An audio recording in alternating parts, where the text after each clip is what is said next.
เฮ้ยมันก็จะปลอดไฟเด้ออยู่นี่เด้อเฮ้ยสังหันเอา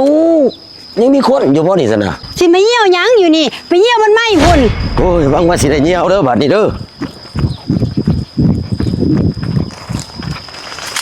เฮ้ยอีตานี่เฮ็ดอีสังหันโอ้ยมันแม่นอีหยังเงินมื้อนี่ไปเยี่ยวไสกับพ่อตายแต่คน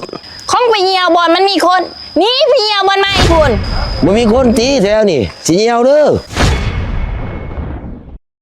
โอ้ยมีแห้งดิได้เยี่ยวเด้อโอ้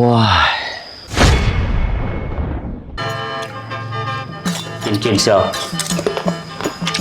เป็นพอไม่ไหมเลยแต่เนาะมาจากสุขุมะจะได้เหือนมึง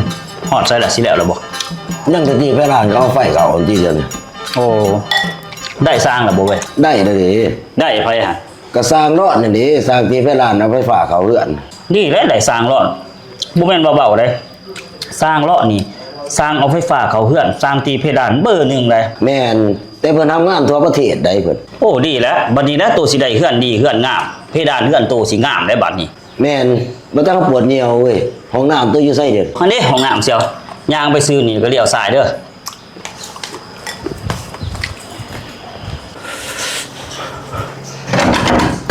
มีคนบ่หันโอ้ยมีคนเขาซ้ำตายปวดเหนียวก็ยากอีดีหรอโอ้ยหามเอ้ยปวดเหนียวจะถอกแตกเดี๋ยวนี้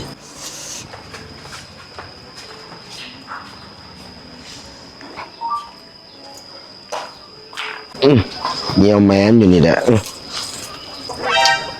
ห้อยเห็นยังหันเอ้ายังมีคนมาก่อนอยู่วะนี่ข่อยขี่ก็เจ้าเอกอยู่นี่หันนี่ไปบอลไม้เจ้าหันโอ้ยห้องน้ามีก็บ่มีขี่เนาะเฮ้ยฟาดแม่อยู่พรมตัวนี้แหละเฮ้ยมันก็จะปลอดไฟเด้ออยู่นี่เด้อเฮ้ยสังหันเอ้ายังมีคนอยู่บ่นี่ซะนะสิมาเยี่ยวยังอยู่นี่ไปเยี่ยวมันไม่พุ่นเฮ้ยอันจะเป็นญาติเป็นซ่าเนาะสิเยี่ยวนี่ก็ได้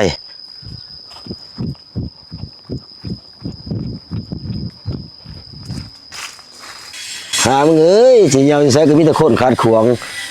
สิได้เยี่ยวอยู่บ่ศาสตร์นี่ห่วยอีพอจะไม่เยี่ยวยังอยู่นี่ก็มาเยี่ยวไก่แท้อีดารามึงมายังอยู่นี่คนมาเก็บเพชรพออุ้ยกูนี่สิได้เยี่ยวอยู่บ่ศาสตร์นี่ไปใส่กับพ่อตายแต่คนโอ้ยบางว่าสิได้เยี่ยวเด้อบัดนี้เด้อเฮ้ยอีตานี่เฮ็ดอีสังหันโอ้ยมันแม่นอีหยังเงินมื้อนี่ไปเยี่ยวใส่กับพ่อตายแต่คนของไปเยี่ยวบอลมันมีคนนี่ไปเยี่ยวบอลไม่พุ่นโอ้ยตายแล้วสิได้เยี่ยวอยู่บ่ศาสตร์นี่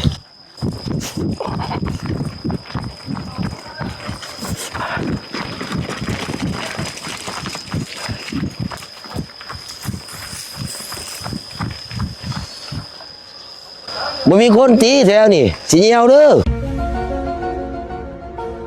โอ้ยมีแห้งดิได้เหี่ยวเด้อโอ้ยโอ้ยมีแห้งดิโอ้ยจะเป็นสัตว์มีแห้งโอ้ยโอ้ยมีแห้งดิโอ้ยคือเหี่ยวบ่สุดจักเทื่อวะโอ้ย